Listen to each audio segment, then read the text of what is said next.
নমস্কাৰ, কি খবৰ? মই নিৰঞ্জন বৰা। মোৰ ইউটিউব চেনেল নিৰঞ্জন বৰালৈ আপোনালোক সকলোকে পুনৰবাৰ স্বাগতম জনাইছোঁ। এতিয়া মই যিহেতু ssc.gov.in অফিচিয়েল ৱেবছাইটত আছোঁ, SSC ফালৰ পৰা পুনৰ দুটাকৈ বিভাগত অনলাইন এপ্লাই চলি আছে। আপোনালোকে এপ্লাই কৰিব পাৰিব।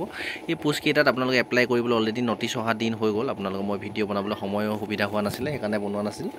ভিডিঅ'টো শেষলৈকে চাব। কোৱালিফিকেশ্যন কিমান লাগিব, এজ কিমান লাগিব, বয়স, তাৰপিছত এপ্লিকেশ্যন ফিজ কাটিব লাগিব বা চিলেকশ্যন প্ৰচেছটো কেনেকুৱা হয়, হাইট চেজ কিমান লাগিব, গোটেইখিনি কথা জানিব। অকণমান দীঘলীয়া হ'লেও ভিডিঅ'টো আপোনালোকে শেষলৈকে চাব আৰু লগৰ যিমান বন্ধু বান্ধৱী দাদা বাইদেউ আছে সকলোলৈকে ভিডিঅ'টো অকণমান শ্বেয়াৰ কৰিব, যিহেতু যথেষ্টখিনি বয়সলৈকে এইখিনি পোষ্টত এপ্লাই কৰিব পাৰে।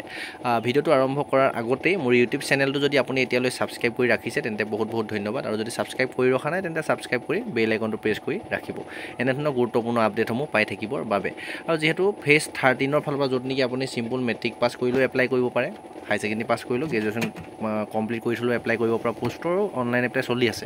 তাৰ ওপৰত অলৰেডি ডিটেইলছত মই ভিডিঅ' বনাই থৈছোঁ।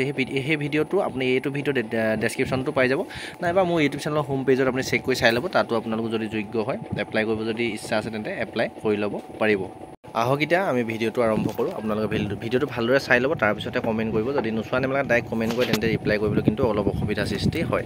এতিয়া যদি চাই প্ৰথমখন নটিচ দেখিছে, notice of the stenographer grade C&D কাৰণে আহিছে ভেকেঞ্চি। তাৰপিছতে আহিছে 5 জুন তাৰিখে আহিছে এখন, 6 জুন তাৰিখে। তাৰপিছতে আহিছে আপোনালোকৰ notice of the combine Hindi translator examination 2025। মানে এই দুটা বিভাগত আপোনালোকে এপ্লাই চলি আছে। আপোনালোকে ইয়াত গোটেইখিনি তথ্য আমি চাই লওঁ। অলৰেডি যিহেতু মই নটিচকেইখন ডাউনলোড কৰি থৈছোঁ, ডাইৰেক্ট নটিচকেইখন চাম এতিয়া। আপোনালোকে ভিডিঅ'টো শেষলৈকে চাই থাকক।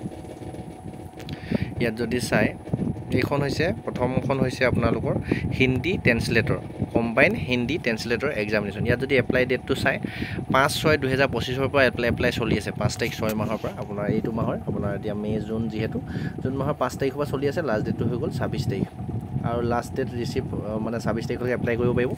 আৰু অনলাইন ফিজটো আপুনি 27 তাৰিখলৈকে দি থাকিব পাৰিব। আপুনি লাষ্ট ডেটলৈ নাথাকিব। যদি এপ্লাই কৰিব ইচ্ছা হয় তেন্তে যোগ্য হ'লে সোনকালে এপ্লাইটো কৰি ল'ব। আৰু পে' স্কেলটো দেখিছে যথেষ্টখিনি ভাল। আপোনালোকৰ পে' স্কেল 35,000ৰ পৰা ষ্টাৰ্ট হ'ব, 1,12,000লৈকে হ'ব হিন্দী ট্ৰেন্সলেটৰ JTR কাৰণে আৰু JTO, মানে দুইটা বস্তুৰ কাৰণে আপোনাৰ যিহেতু এইটো অফিচাৰৰ পোষ্ট হয়, ভাল চেলাৰী এটা পাবলৈ সক্ষম হ'ব। মূল কথাখিনি চাওঁ, গোটেইখিনি কথা কৈ নাযাওঁ। তাৰপিছতে আপোনালোকৰ বয়স, অল ইণ্ডিয়াৰ লগতে আমাৰ অসমৰ ল'ৰা ছোৱালীও আপোনালোকে এপ্লাই কৰিব পাৰে। এজ লিমিটটো যদি চাই 18 বছৰৰ পৰা মিনিমাম 30 বছৰলৈকে আপোনালোকে এপ্লাই কৰিব পাৰিব। তাৰপিছত SC ST হ'লে 5 বছৰ, 35 বছৰ, OBC হ'লে 33 বছৰ, PWD 10 বছৰ আৰু লগত প্লাছ কৰিব। PWD SC ST মানে 15-45 বছৰলৈকে আপোনালোকে এপ্লাই কৰিব পাৰিব। তাৰপিছত আপোনালোকে আমি চাওঁ কি মষ্ট ইম্পৰ্টেণ্ট কথা আছে, সেইকেইটা চাই যাওঁ। তাৰপিছত কোৱালিফিকেশ্যন চাম আমি। ভিডিঅ'টো অকণমান দীঘলীয়া হ'ব পাৰে, ভিডিঅ'টো শেষলৈকে চাব, যিহেতু আপোনালোকৰ এইখিনি নটিচখন যথেষ্ট দীঘল নটিচ দিয়ে SSC। ইয়াত যদি এডুকেশ্যন কোৱালিফিকেশ্যন চাই, group A and group C junior Hindi ট্ৰেন্সলেটৰৰ কাৰণে আপোনালোকৰ ডিগ্ৰী কৰিব লাগিব। ডিগ্ৰী কৰাৰ লগতে master degree of a recognise university in Hindi English, Hindi বা ইংলিছত কম্পালচৰি ইলেক্টিভ ছাবজেক্ট আপোনালোকৰ থাকিব লাগিব। Medium of examination at the degree level, degree লেভেলৰ লগতে আপুনি হিন্দী বা ইংলিছত মাষ্টাৰ ডিগ্ৰী কৰি থোৱা থাকিব লাগিব, তেতিয়াহে আপোনালোকে এইখিনি পোষ্টৰ কাৰণে এপ্লাই কৰিব পাৰে। আৰু এক্সট্ৰা কোৱালিফিকেশ্যনো আছে, এইখিনি আপুনি নিজে চাই ল'ব। আৰু ইয়াতে যদি চাই আপোনালোকে হাইট কিন্তু লাগিব, হাইট চেষ্টৰ কথাও আছে। যদি হাইট ল'ৰা হ'লে আমাৰ অসমৰ ল'ৰা হ'লে ৰিলেক্সেশ্যনে 162.5 চেণ্টিমিটাৰ লাগে, আৰু ছোৱালী যদি হয় 150 চেণ্টিমিটাৰ হাইট হ'লে হৈ যায়। আৰু যদি চিডুল টাইপৰ হয় তেতিয়াও 162.5 চেণ্টিমিটাৰ হাইট লাগিব, 150 চেণ্টিমিটাৰ আপোনাৰ ছোৱালী হ'লে হাইট হৈ যাব। বডি যদি চাই আমাৰ অসমৰ কাৰণে আপোনালোকৰ 77 চেণ্টিমিটাৰ হ'লে হৈ যাব হয়তো। SC ST হ'লে 76 হ'লে হ'ব, আৰু 5 চেণ্টিমিটাৰ আপোনালোকে ফুলাব পাৰিব লাগিব। হাইট চেষ্টটো গম পালে, যিহেতু ডিফেন্সৰ CAPFৰ পোষ্ট হয় এইখিনি। আৰু ইয়াতে আপোনালোকে এপ্লিকেশ্যন ফিজো কাটিব লাগিব। How to apply SSC official ৱেবছাইটত এপ্লাই চলি আছে, যিটো SSC অফিচিয়েল ৱেবছাইটত আপোনালোকে এপ্লাই কৰিব লাগিব। এপ্লিকেশ্যন যিসকল SC ST বা ফিমেল কেণ্ডিডেট তেওঁলোকে এপ্লিকেশ্যন ফিজ কাটিব লাগে। যিসকল OBC আৰু EWS জেনেৰেল ল'ৰা হয় তেওঁলোকে 100 টকা এপ্লিকেশ্যন ফিজ কাটিব লাগিব। প্ৰথমতে যিহেতু আপোনালোকৰ এক্সামে অনুষ্ঠিত হ'ব, এক্সামটো কোৱালিফাই কৰাৰ পিছতহে আপোনালোকে নেক্সট ষ্টেপ ফিজিকেললৈ যাব পাৰিব, তাৰপিছত মেডিকেল, তাৰপিছত এনেদৰে আপোনাৰ চিলেকশ্যনটো পাবলৈ সক্ষম হ'ব। আৰু এক্সাম চেণ্টাৰ আমাৰ অসমতে হ'ব, যোৰহাট, ডিব্ৰুগড় সকলোখিনিতে SSC য'ত এক্সাম চেণ্টাৰ আছে তাতে আপোনালোকে এক্সামটো দিব পাৰিব। এইটো প্ৰথমটো কথাটো গম পালে, হিন্দী ট্ৰেন্সলেটৰ পোষ্টকেইটা গোটেইখিনি কথা কৈলোঁ। তাৰপিছত নেক্সট পোষ্টটো আমি চাই লওঁ। নটিচটো আমি লৈছোঁ, যিটো group C group D stenographer post হয়, য'ত নেকি হাই ছেকেণ্ডেৰী পাছ কৰি আপোনালোকে এপ্লাই কৰিব পাৰে। ইয়াত যদি চাই এপ্লাইটো চলিছে 6 তাৰিখ 6 মাহ 6 জুনৰ পৰা চলি আছে 26 জুনলৈকে চলিব এপ্লিকেশ্যন ফিজটো আপোনালোকে কাটিব পাৰিব 27 জুনলৈকে সেম ডেট মানে আৰু যেটো কম্পিউটাৰ বিচাইড এক্সাম হ'ব এইটো আগষ্টত দি থৈছে 6 আগষ্টৰ পৰা 11 আগষ্টৰ ভিতৰত হ'ব তাৰ পিছত যদি চাই